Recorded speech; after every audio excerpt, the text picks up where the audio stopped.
കിഴക്കേ കാട്ടിൽ നിന്നാ. ഈ കാട്ടിലെ വൈദ്യരെ കാണാൻ വന്നതാ. വൈദ്യരെ കാണിക്കാം. ഓരോ സൂത്രോ ഇത്? ഇത് ഞാനാ.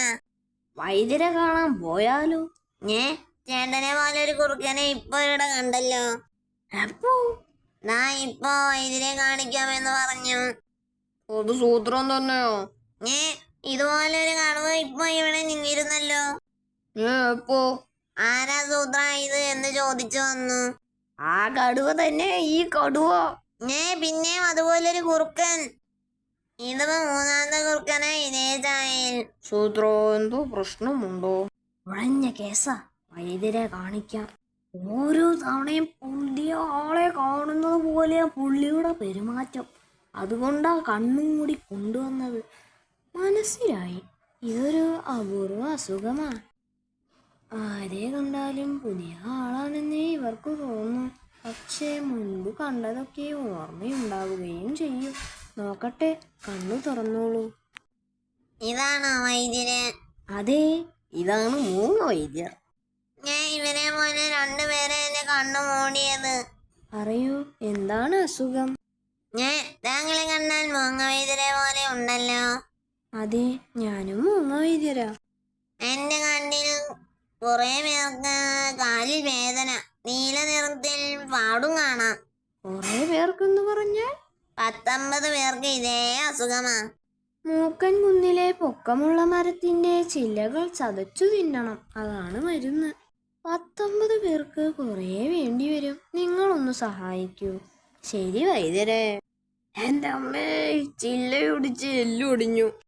ക്ഷമിക്കണം സൂത്ര, മരുന്ന് ഒരാൾക്ക് മതി. രോഗി ഇതാ നേരിട്ട് വന്നു. ഒരാളോ? 50 പേർക്കെന്ന് പറഞ്ഞത്? ഇവനല്ലേ പറഞ്ഞത്? ഇവൻ എൻ്റെ അയൽക്കാരനാ. എന്നെ തന്നെയാ ഇവൻ 50 തവണ കണ്ടത്. ഇവരെ പോലെ 2 പേർ നേരത്തെ ഇവിടെ. ശരു, ഒരു ചലഞ്ച്. കുളത്തിലിറങ്ങിയ പൂ പറിക്കാമോ?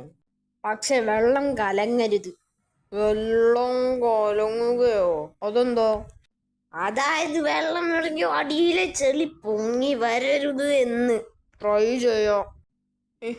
കാട്ടുകുത്തപ്പോ കൊലങ്ങളേ, എന്തോടോ പരിപാടി? ഇതെന്തോ വെള്ളത്തിന് മീതെ നടക്കാൻ പോകുന്നു?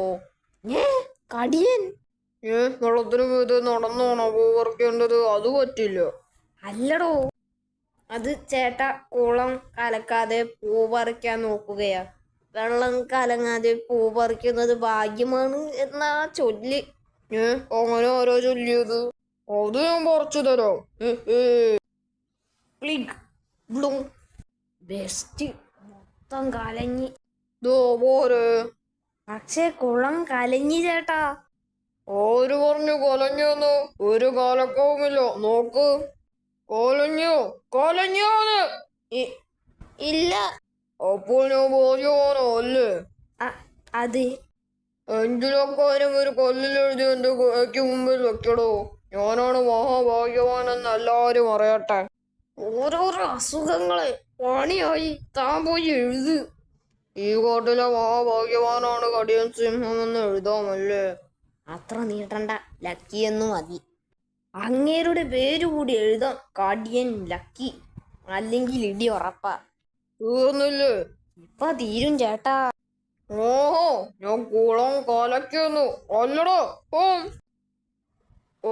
ഡിയന്റെ കാ തീർന്നു. ഡിയം ബാക്കിയുണ്ട്. അത് ഇനി എഴുതണോ സൂത്രം? കലക്കി.